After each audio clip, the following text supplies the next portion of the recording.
Halo sobat, kali ini tuh saya mau menyampaikan ya, banyak orang di tanah Jawa ini selalu menghubung-hubungkan kejawen sama kekristenan.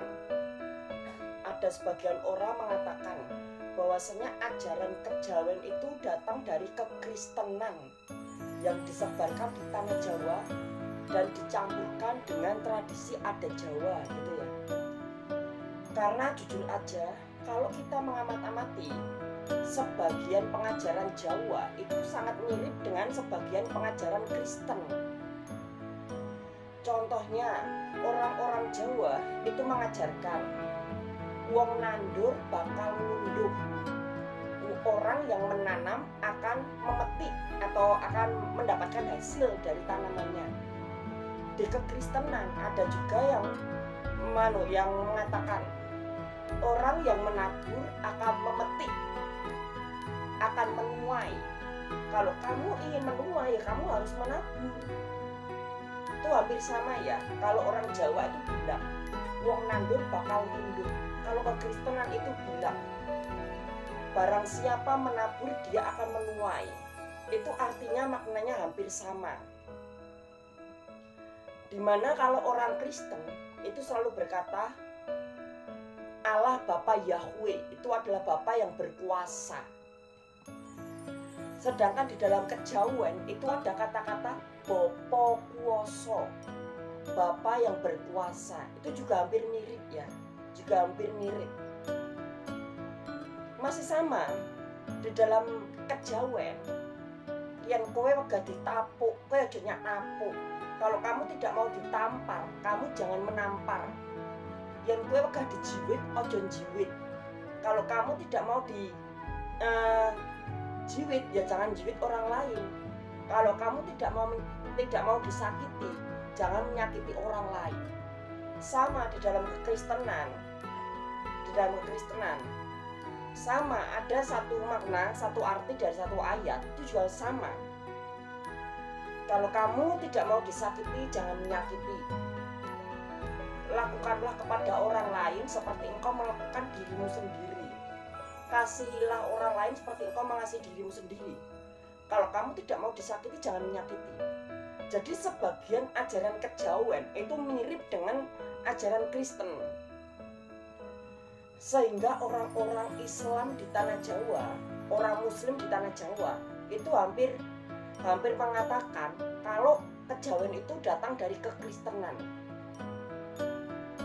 yang diajarkan saat penjajahan. Dan kali ini saya mau menggarisbawahi ya, itu semua salah. Ajaran kejawen itu bukan dari kekristenan. Karena ajaran kejawen itu lahir di tanah Jawa di zaman-zaman terdahulu, di dalam agama-agama Jawa terdahulu. Sedangkan kekristenan itu lahir di Israel.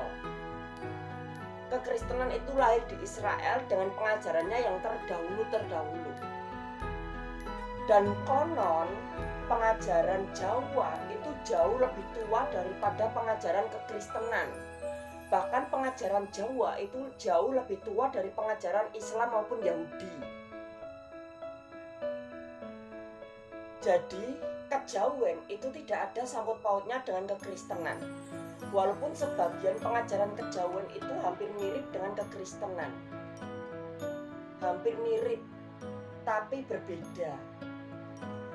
Karena orang-orang Jawa, mereka tidak mengenal kata Allah Yahweh, Allah Bapa, tidak mengenal kata Yesus Kristus, dan tidak mengenal kata Roh Kudus yang menjadi landasan dasar iman orang Kristen, yang menjadi landasan dasar kekristenan, yaitu Kristus, Allah Bapa, Allah Putra, dan Roh Kudus.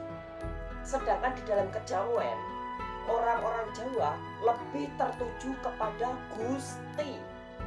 Gusti Pangeran, lalu Gusti sing gawe urip. Seperti dulu saya tuh kan juga belajar Jawa ya. Ada sosok orang yang lelaku, tirakat dalam Jawa. Dia selalu mengatakan, sak gumelare jagat iki sing ana mung aku karo Gustiku, karo Tuhanku. Yang ada hanya aku dan Tuhanku. Urip lan matiku tak pasrahke karo Gustiku. Hidup dan matiku saya serahkan kepada Tuhanku. Jadi orang Jawa itu lebih cenderung ke kata-kata Gusti. Sedangkan orang Kristen, mereka tidak terpaut dengan kata Gusti. Terkecuali orang-orang Kristen yang menggunakan bahasa Jawa ya. Orang-orang Kristen pada umumnya lebih terpaut dengan kata Yesus. Yesus Kristen, Yesus Kristus sebagai kepalanya orang Kristen. Sebagai landasannya orang Kristen itu adalah Kristus. Tetapi banyak pengajaran kejawen, banyak pengajaran Jawa, banyak pengajaran kejawen. Sebagian pengajaran kejawen itu ada yang salah menafsirkan. Ada orang-orang Jawa di zaman sekarang itu salah menafsirkan. Ada ajaran kejawen yang menggunakan kembang, menggunakan dupa. Ada ajaran kejawen yang dia itu selalu mengagungkan dewa, ya kan? Ada juga yang meyakini tentang mitos-mitos Jawa gitu. Padahal ajaran kejawen yang murni, ajaran orang-orang Jawa terdahulu yang murni, itu adalah ajaran antara manusia dengan Tuhan dan alam. Tidak ada sangkut pautnya dengan dewa-dewa, tidak ada sangkut pautnya dengan kembang-kembang, tidak ada sangkut pautnya dengan dupa-dupa. Jadi ajaran kejawen yang murni itu adalah ajaran antara manusia dengan Tuhan dan alam. Itu ajaran kejawen yang murni. Tetapi ajaran kejawen di era baru diubah. Orang-orang menggunakan kembang, menggunakan dupa. Orang-orang juga meyakini akan mitos-mitos yang tersebar. Mitos nyanyi Roro Kidul kek, mitos nyanyi yang ular-ular kekayaan Nyi Blorong kek, atau mitos tentang Gunung Merapi kek. Itu orang-orang Jawa di zaman era baru, zaman sekarang. Tapi orang-orang kejawen di zaman terdahulu, mereka tidak terlalu mempercayai seperti itu. Orang-orang kejawen terdahulu, mereka lebih mengutamakan antara pribadi manusianya dengan Gustinya, dengan Tuhannya, dan juga dengan penyatuan alam semesta. Jadi tidak terpaut dengan mitos-mitos, dewa-dewa, kembang, dupa, itu nggak ada. Itu semua baru diyakini digunakan di zaman kejawen era baru, di era-era kerajaan. Mulai dari kerajaan-kerajaan di zaman Majapahit itu sudah mulai digunakan, menggunakan kembang, dupa. Dupa digunakan untuk pengharum, juga untuk sarana dalam meditasi, sarana penyembahan gitu ya. Ada juga bunga digunakan sebagai sarana penyembahan, digunakan sebagai hiasan. Itu di zaman kejawen era baru. Tapi kejawen yang terdahulu, yang murni, sama sekali berbeda dengan zaman sekarang. Sama sekali berbeda dengan kejawen era baru.